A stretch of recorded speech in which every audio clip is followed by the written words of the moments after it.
So, I guess we have to stack them in the correct order?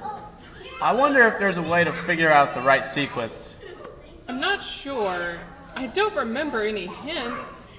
Oh look, Toadie's going next.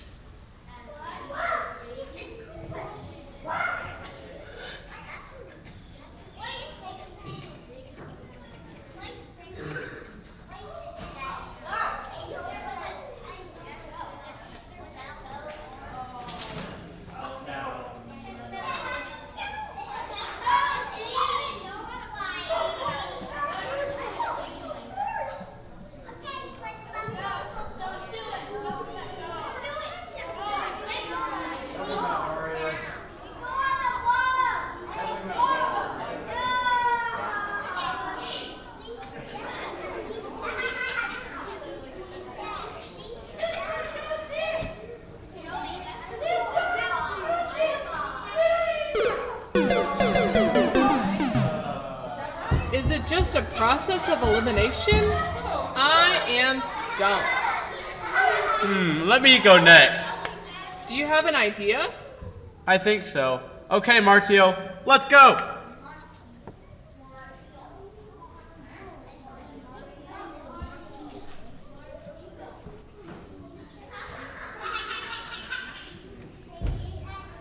What are you doing? See? Coins are good.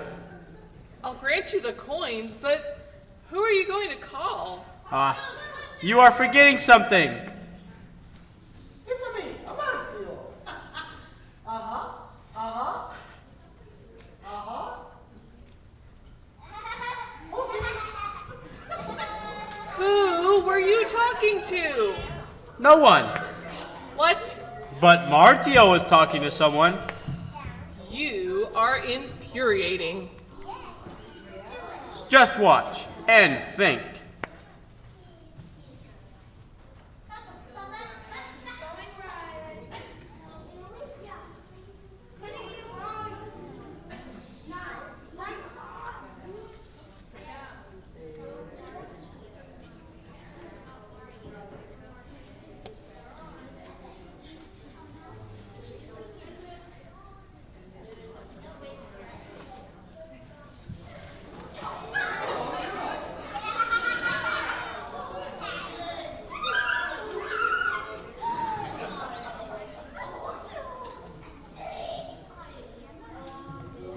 Come on, I got this.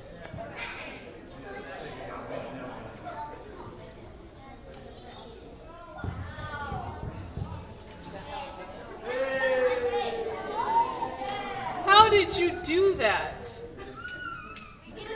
The same way you knew what was going to happen last night.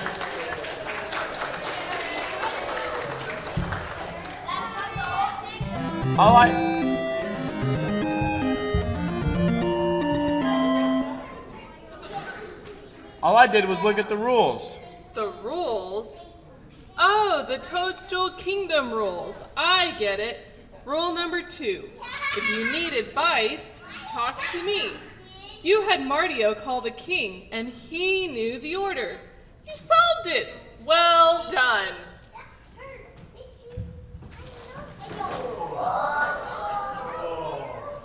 Whoa. What was that? That was totally unexpected.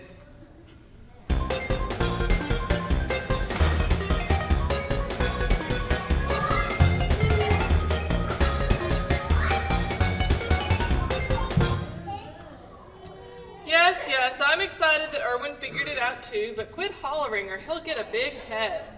Hey. Does it occur to you that this part of the game also reminds us of a Bible story? The same story we had in class tonight? You mean the one where God told Daniel the meaning to the king's dream? It is similar even to the part where wows are at the top of the statue. The head of gold, if you will. But that Pokeball. It was just like the rock in the story. Yes, the rock that stood for Jesus. Jesus' kingdom will last forever, not like the kingdoms that came before. Quite a coincidence that the game was just like our Bible story. Yes, Yes. quite enough. Alright, well, enough gaming for tonight. We need to check the fan mail for the superheroes. And me, I get fan mail sometimes. Yes, Captain Occupant, you do. That's Captain Obvious. Captain Obvious.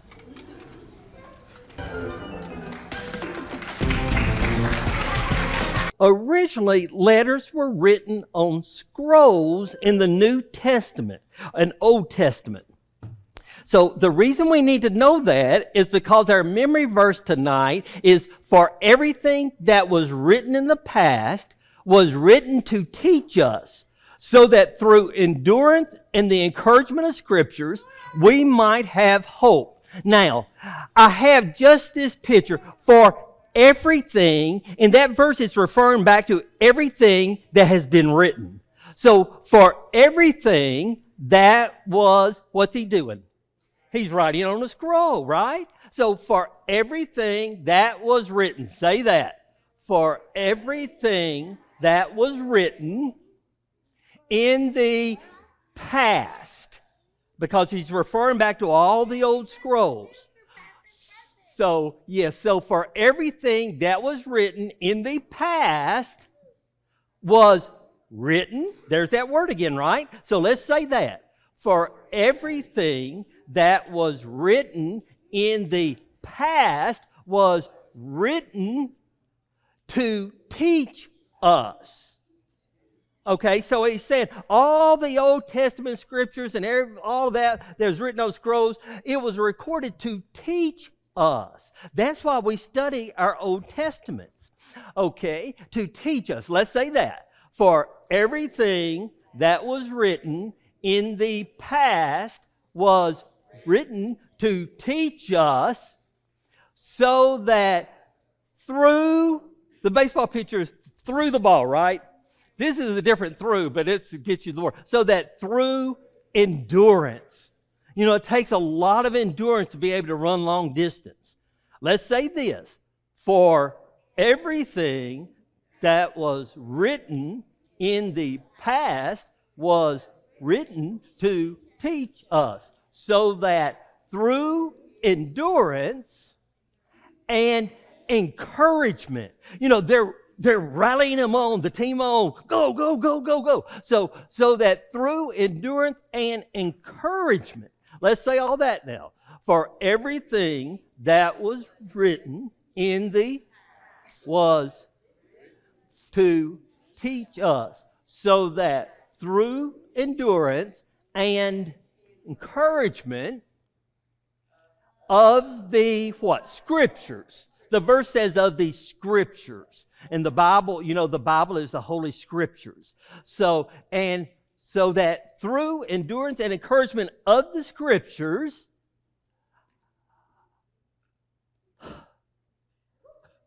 we, all the kids' pictures is we, so we, and might have hope. Let's say the whole verse. For everything that was written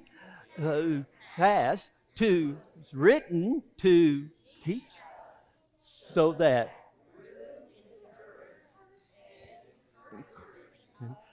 of the Scriptures we might have hope. Now let's start taking out some words. Okay, so here we go. For everything that was past was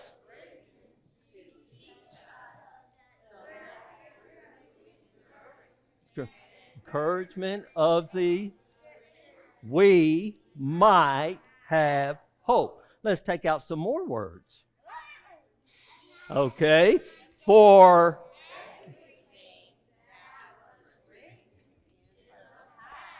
was written to, so that through endurance and encouragement of the Scriptures, we might have hope. Let's take out more words. Okay, can you do it? Can you do it? For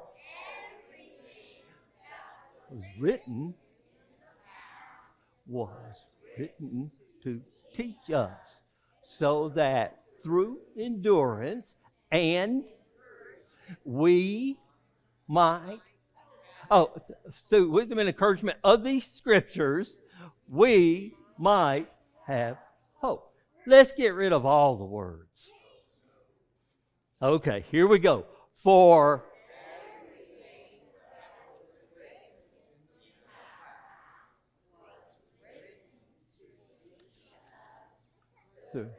through endurance and encouragement of the Scriptures, we might have hope. Can we do it without the pictures? Here we go. For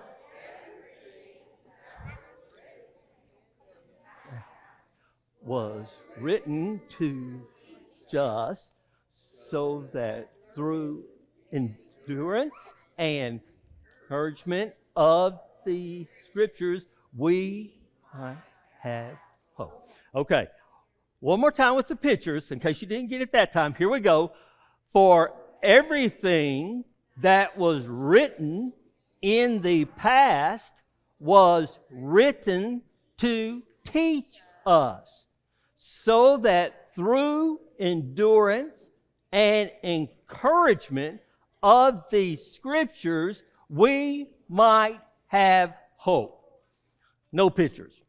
For everything that was written in the past was written to just through encouragement and through endurance and encouragement of the we might have hope. Excellent. Do you know you did that without anything up there at all? That's awesome. That's 2 memory verses you've memorized, right? Do you know that if you work on memorizing things just a little bit every day, that you get to where you can memorize quicker and quicker and quicker? So that's why we're going to review each one every night. So tomorrow night, when we learn a new memory verse, we will do 3. We'll do the first one, the second one, and the new one. Tonight, we continue our study, of course, in Daniel, and we will be in Daniel chapter 2. Daniel chapter 2, we're just going to open that up and begin our study from there. It's a little longer than chapter 1 from last night, but this has a lot of fantastic imagery in it in the form of these visions and things. And what's going on here is makes it to me, one of the most unique and just incredible chapters in the whole Bible. But last night, Gary did a fantastic job on chapter 1, and he covered the history of King Nebuchadnezzar II. He talked about Babylon. He talked about Daniel, who was renamed Belteshazzar, Hananiah, who was renamed Shadrach, Mishael, who was renamed Meshach, and Azariah, who was renamed Abednego. And he spoke of the tragic first and second deportations of the Jews while Nebuchadnezzar was king. And he covered the taking of the good-looking and unblemished youth in service to the king. He covered how God gave special talents and gifts to his people, particularly Daniel at this time.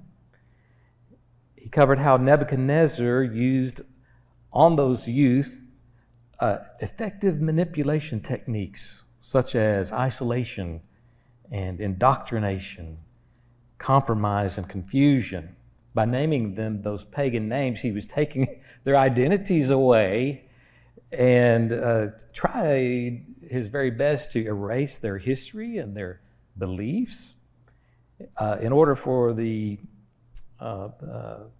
young people to become assimilated into Babylonian culture. Does anyone recall any other points that were made last night? You covered it so well. Anything that comes to mind? I'd just add a couple of other things to what Gary was sharing with us last night about Nebuchadnezzar. And you may have covered this. Maybe I didn't get it in my notes, but he is Nebuchadnezzar the Second. He's also known as Nebuchadnezzar the Great, and he ruled from 605 to 562 BC. His father was Nabopolassar. He is the founder of the Chaldean Empire, who spawned a whole league of magicians and conjurers, referenced in chapter 2, beginning there in verse 2 and following. Talks about the Chaldeans lumped in there with the magicians and sorcerers and the like. Well, that's Nebuchadnezzar's father, Nabopolassar, that founded that whole Chaldean empire. Now, there was once a Nebuchadnezzar the first, but he is no relation to Nebuchadnezzar of our discussion this evening. He's just another Nebuchadnezzar. Two big things that should be known about Nebuchadnezzar are, first, he was punished for his pride and vanity. And we can read about that in Daniel 4:27, 4:30, 4:33, and warnings about pride and arrogance in Proverbs 16:5. So he's credited also for building the famous Hanging Gardens. Everybody heard of the Hanging Gardens, one of the 8 wonders of the ancient world. He's given credit for that. Along the lines of pride and vanity, his own people lived in mud huts. But Nebuchadnezzar, he had his name imprinted on most of the city building bricks found in the ruins of Babylon. You know, he was determined he wasn't going to be forgotten anytime soon. Great works, proof of the existence of the Hanging Gardens. We have writings about that and artwork and all of this sort of thing. But as far as I was able to read, none of the physical, archaeological artifacts or any proof, tangible proof of the Hanging Gardens has been found. And but that doesn't mean it didn't exist, it just hasn't been found. And that kind of reminds me a little bit of the Hittites. Does anybody know the background of the Hittites and why they are significant in modern critical discussions of the Bible? They said there wasn't such a people. They say that there was never such a people, and that went on for a long time because there was no tangible proof that any such race, culture ever existed. And a lot of the critics, the agnostics, the atheists, they all point to that, say, look, the Bible is an error because these people, they never existed. And your Bible is telling us that they did exist, but we don't find that anywhere. Well, to their great surprise, I'm sure, there were discoveries made, I can't remember when, maybe in the 50s, I don't know, 60s, whenever that was. Yeah, that they actually found artifacts and things that definitively pointed toward the Hittite culture, that they did exist. And once again, the Bible proven to be factual account by discovery. They found the Hittite library. Oh, yes, the Hittite. Do you know anything about what was? No, I just know that they actually found the Hittite library, which there was no question whatsoever. Yeah, it was undeniable. And to me, that gives me a lot of confidence, bolsters my faith because just because a scientist or somebody says the Bible is in error doesn't. That's not the final word. God has the final word, and sometimes it's delivered in the form of, here's something you cannot deny. And that's a wonderful thing. But our study tonight is of just this incredible prophetic dream that came to Nebuchadnezzar and how it was interpreted by Daniel through his God's blessings and power. Do you think it seems strange that someone like Nebuchadnezzar, master idolater, polytheistic man, do you think it's strange that God would deliver to him a dream of this nature? What's he doing receiving a dream like that? Anybody have any thoughts on that? God is going to use him. So, yeah, why not? Okay. So, He's already being used by God. for God's great purpose, that we don't always see the total end to it.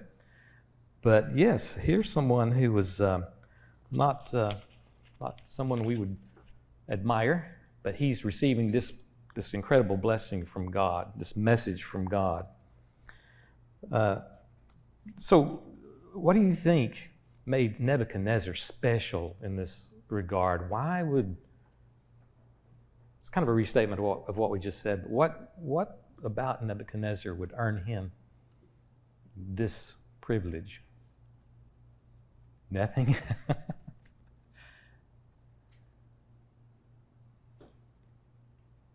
Well, if you turn over to, one thing we do see, if you turn over to chapter 4, we won't cover that this week. I don't believe last study will be in chapter 3 tomorrow night. But in chapter 4, a couple of pages over, look down there at verse 8 in chapter 4, if I've got this right. I hope I got that right.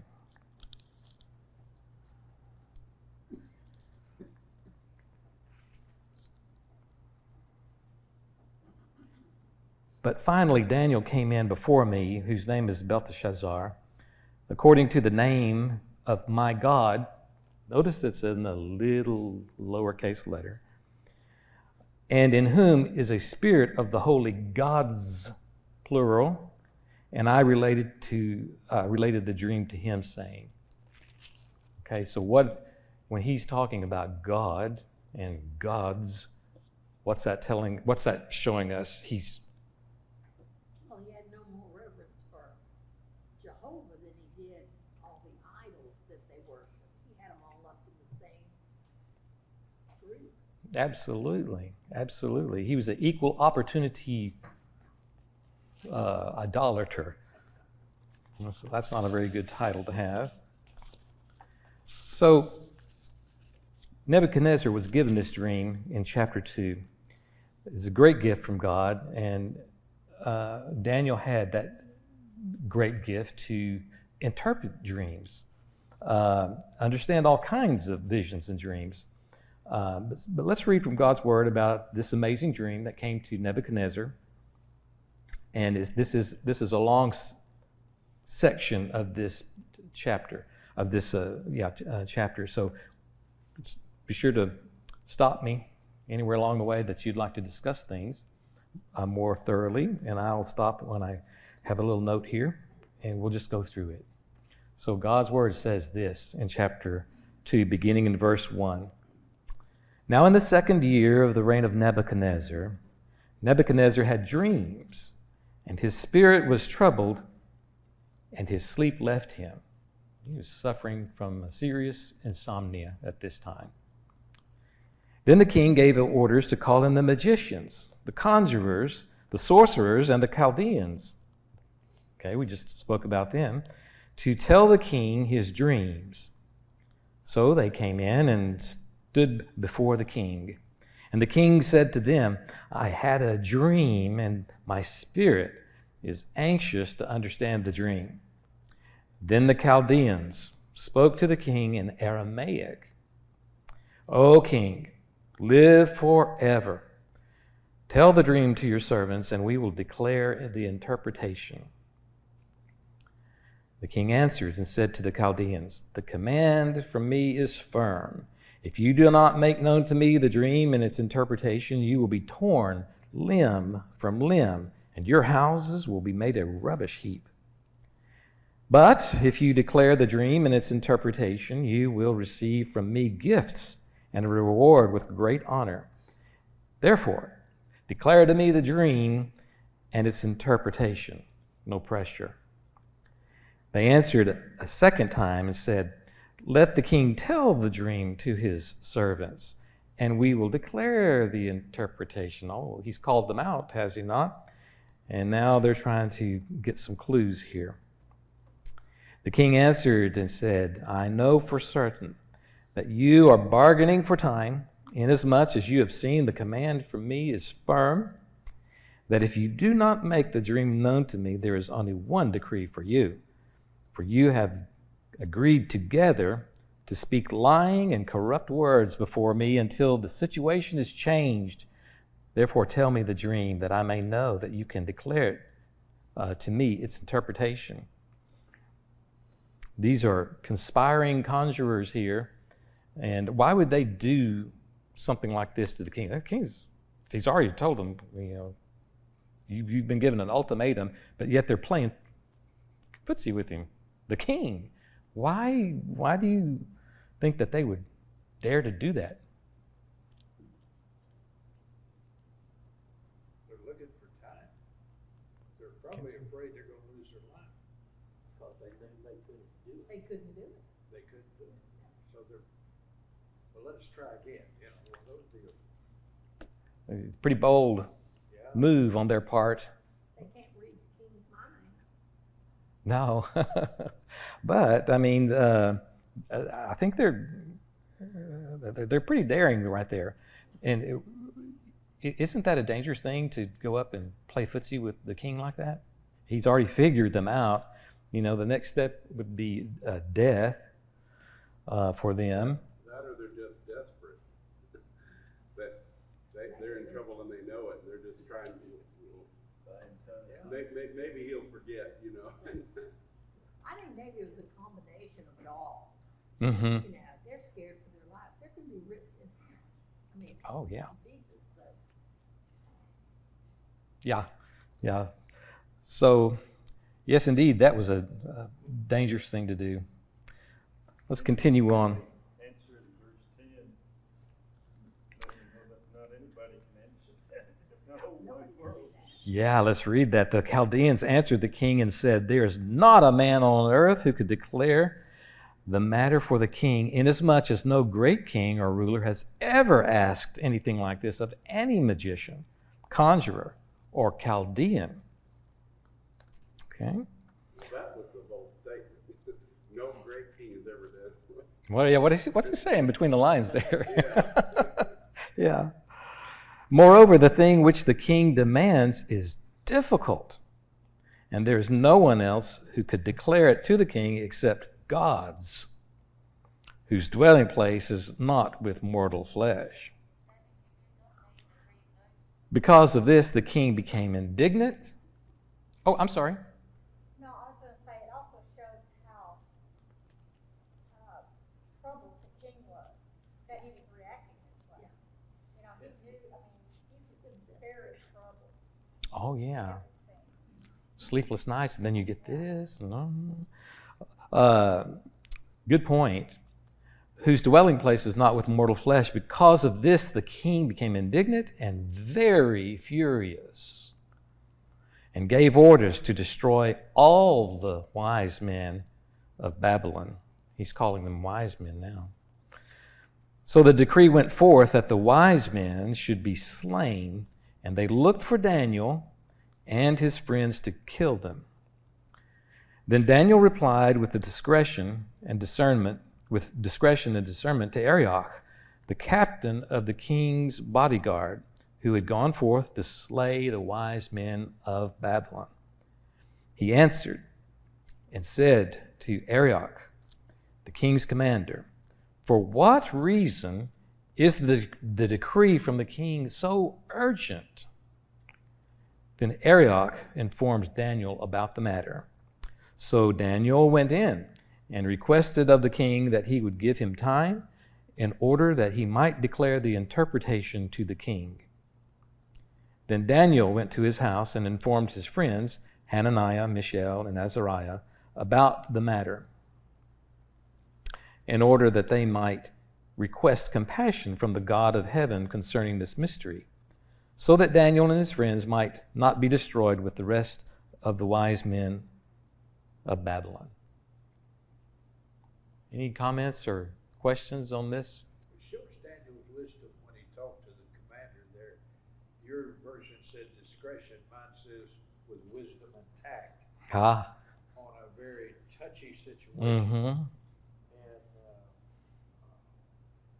so, he gets to go in and talk to the king now. So they must have had some respect for Daniel through this, up until this point. You bet. Yes, indeed. The very furious king is not to be trifled with. Another thing is, these men, he went to his friends, his support, and they turned to God. Asked God to help them do this. It's a great point. Absolutely. Very interesting. Very interesting. Continuing on in verse 19, then the mystery was revealed to Daniel in a night vision. So God's coming to help Daniel here. Then Daniel blessed the God of heaven. Daniel answered and said, "Let the name of God be blessed forever and ever. For wisdom and power belong to him, and it is he who changes the times and the epochs and removes kings and establishments. Removes kings and establishes kings. He gives wisdom to wise men and knowledge to men of understanding. It is he who reveals the profound and hidden things. He knows what is in the darkness, and the light dwells with him. To thee, O God of my fathers, I give thanks and praise, for thou hast given me wisdom and power. Even now thou hast made known to me what we requested of thee, for thou hast made known to us the king's matter." What do you think of Daniel's prayer here? It's very, of course, very humble. He's speaking to God. He's just received this vision. What do you think of how he prays? Praising God. He's given all the glory to God. Giving all the glory to God. Absolutely.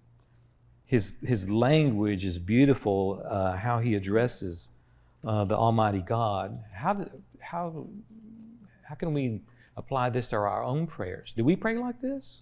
Does anybody pray like this? To various degrees, I know we do. But this is a very excellent model of a prayer here. Yes, yes. We had a friend in Cleveland. He's dead now. He had the most beautiful prayers. When we get up to lead prayer, you really felt like you were at the feet of God.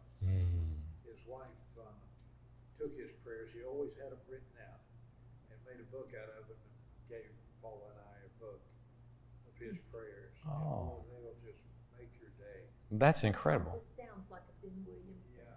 Ben Williamson. I would like to read his book of prayers. I'll loan you the book. Yeah. That sounds really, really interesting. Ben Williamson. One thing that's interesting to me is that God waited to show him the vision till after he prayed and brought it to. God could have just given it to him immediately. When he went in to ask the king of time, he could have said, I've got the answer. God could have provided it, but God let him ask and let him ask his friends to pray with him, to pray for God's mercy. Yeah, that's incredible. Excellent thought, excellent point. Continuing in verse 24. Therefore Daniel went in to Arioch, whom the king had appointed to destroy the wise men of Babylon. he went and spoke to him as follows: Do not destroy the wise men of Babylon. Take me into the king's presence, and I will declare the interpretation to the king. Okay. Then Arioch hurriedly brought Daniel into the king's presence and spoke to him as follows: I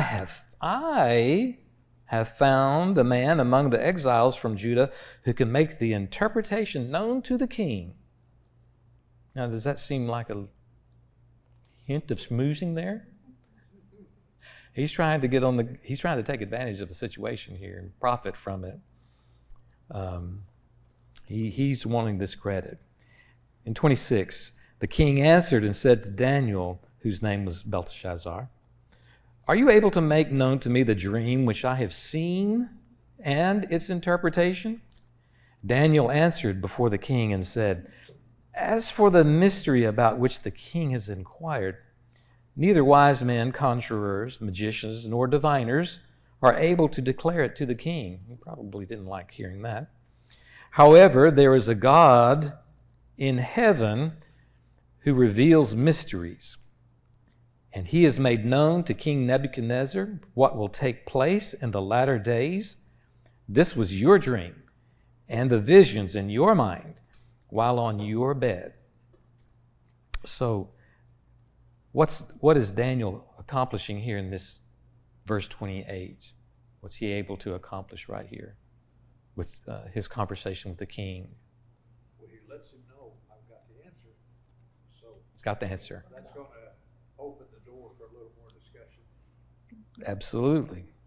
He gives credit to where credit is due. Absolutely. He's giving glory to God in all things. We should be giving glory to God. And that's what Daniel does here in no small way. We continue in verse 29. As for you, O king, while on your bed, your thoughts turn to what would take place in the future. And he who reveals mysteries has made known to you what will take place. But as for me, this mystery has not been revealed to me for any wisdom residing in me, more than in any other living man, but for the purpose of making the interpretation known to the king, and that you may understand the thoughts of your mind. Okay, so he's going to lay it out for him. Verse 31. You, O king, were looking, and behold, there was a single great statue. That statue, which was large and of extraordinary splendor, was standing in front of you, and its appearance was awesome. The head of that statue was made of fine gold, its breasts and its arms of silver, its belly and its thighs of bronze, its legs of iron, its feet partly of iron and partly of clay. You continued looking until a stone was cut without hands, and it struck the statue on its feet of iron and clay. The bronze, the silver, and the gold were crushed all at the same time and became like chaff from the summer threshing floors, and the wind carried them away so that not a trace of them was found. But the stone that struck the statue became a great mountain and filled the whole earth. So, what do we learn from verses 34 and 35? What's that talking about there? What do we believe that's referring to? Well, it's the civilizations or the kingdoms that are going to take over Okay. in order that they're. Any other? You know, and he's talking about these powerful groups that's fixing to lose when they're, Babylon, Persia, Rome, and then the rock is going to, Greece, the rock is going to be cut out by someone, and and they're gonna be destroyed. God's kingdom is gonna rule. And, They're all gonna be dust. Crushed. All of these elements. you know, further down, I'm jumping ahead, I apologize. That's all right. He talks about the kingdoms and when they're gonna rule, and then what's gonna happen at the end. That's right. So when Daniel begins to interpret all of these fantastic things, then we're going to see that these are symbolic of various kingdoms, and then especially the little stone that's removed without hands. Do you know what that little stone is? That's Christ. Yeah, Christ. And indeed, Christ is the stone that crushed the Roman Empire. And he became that great mountain, that's his kingdom, and filled the whole earth. So we continue on with Daniel's interpretation of these incredible things. All right, and beginning in verse 36, this was the dream. Now we shall tell you its interpretation before the king. Ooh, wait a minute, he's using a we there. Who's he referring to? Is he talking about Shadrach, Meshach, and Abednego? God. Once again, Daniel is, in his humility and his subservience, he is acknowledging God, giving God the glory by saying, now we shall tell its interpretation before the king. You, O king, verse 37, are the King of kings, to whom the God of heaven has given the kingdom, the power, the strength, and the glory. And wherever the sons of men dwell, or the beasts of the field, or the birds of the sky, he has given them into your hand and has caused you to rule over them all. You are the head of gold. 39. And after you there will arise another kingdom inferior to you. Then another third kingdom of bronze, which will rule over all the earth. Then there will be a fourth kingdom, as strong as iron. Inasmuch as iron crushes and shatters all things, so like iron that breaks in pieces, it will crush and break all these in pieces. And in that you saw the feet and toes partly of potter's clay and partly of iron, it will be divided, a divided kingdom, but it will have in it the toughness of iron, inasmuch as you saw the iron mixed with common clay. And as the toes of the feet were partly of iron and partly of pottery, so some of the kingdom will be strong, and part of it will be brittle. And in that you saw the iron mixed with common clay, they will combine with one another in the seed of men, but they will not adhere to one another, even as iron does not combine with pottery. This is a glorious vision, and he's about to deliver a couple of very important verses in this chapter, verses 44 and 45. And in the days of those kings, the God of heaven will set up a kingdom which will never be destroyed, and that kingdom will not be left for another people. It will crush and put an end to all these kingdoms, but it will itself endure forever. What can he be possibly talking about here other than the church, the kingdom of Christ? Inasmuch as you saw that a stone was cut out of the mountain without hands, and that it crushed the iron, the bronze, the clay, and the silver, and the gold, the great God has made known to the king what will take place in the future, so that the dream is true and its interpretation is trustworthy. Well, these are some prophetic, highly important verses for us to consider and learn from.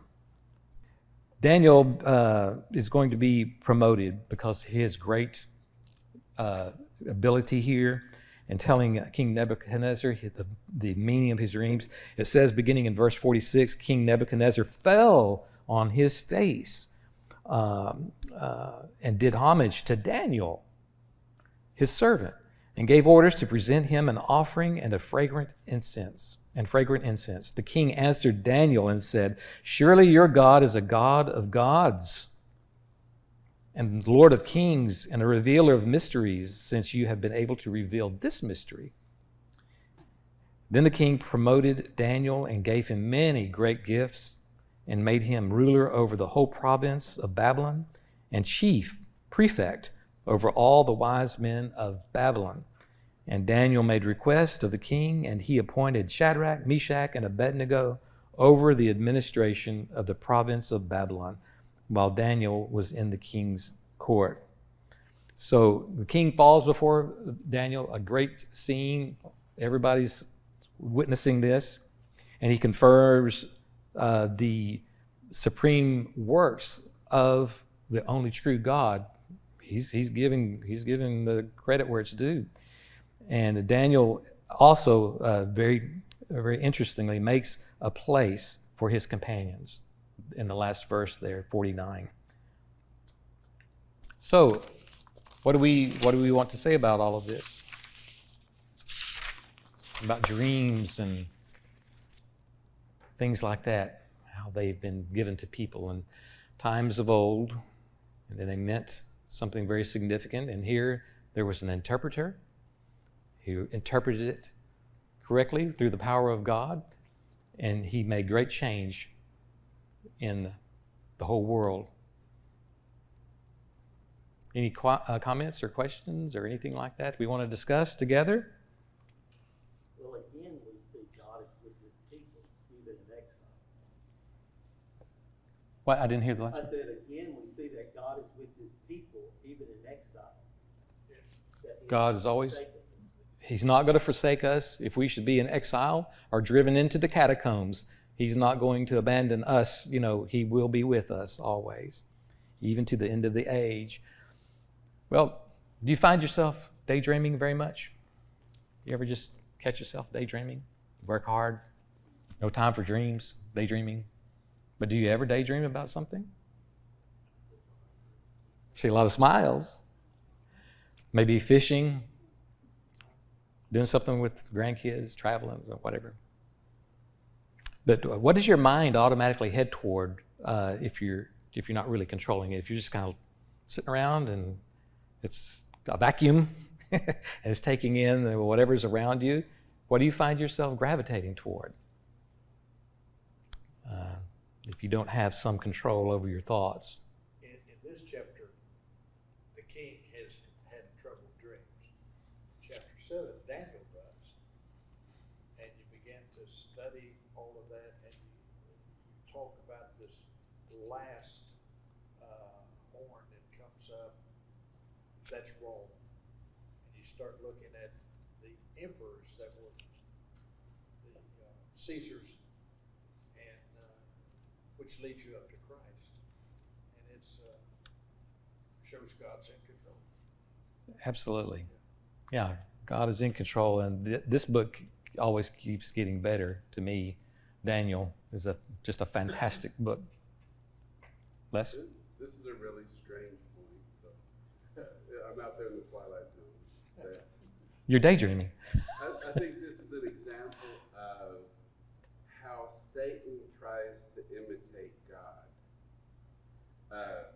If you think about God talking to people and the way he appeared to men in visions and things, and here we have an example of these magicians and soothsayers and all these people. They're trying to come up with interpretation of these dreams. Just think about Moses when he was before Pharaoh, and he would throw down his rod. Well, the magicians could throw down their rod and make a snake. Satan tries to imitate God, and he tries to convince us that God is not anything special, that Satan can do anything God can do. The same thing with these magicians. You know, Saul got tricked into seeking some soothsayers for advice. Satan tries to distract us by sending us imitators instead of having us stick to the real thing. Absolutely. Great points. And hasn't he always used that same blueprint from the get-go? Continues to do that same thing over and over again. And we often fall for those kinds of tricks. But we need to be in daily prayer that God will open our minds, make us sensitive to discern, good and evil, and to act upon, God's direction. The devil can appear as an angel of light. Yes. Yeah. Very deceptive. What are the results? What's the result of Nebuchadnezzar's dream? Those who are baptized into Christ's body. Those who are baptized in Christ's body. What's the result of Nebuchadnezzar's dream? This points back to verse 44 and 45 about the Well, it's talking about the coming of the Christian age, the kingdom. and we're Yeah, part of that. yeah. That was significant. That dream came true. That part of his dream came true, and we're a people clamoring to obey his will, set apart in holiness from every nation. We should bear that in mind. We're special, called out. Daniel was promoted. I'm behind on that. But we should be keeping what we have studied here tonight in our minds and in the days ahead, and be sensitive to God's direction through lots and lots of prayer. We live in such a trying age at every level, and the only thing that's got to get us through such trying times is our devotion to God and our continued fervent prayers, because it is a challenging time. Any other questions or comments before we end this time together? I thank you for your patience and for your comments.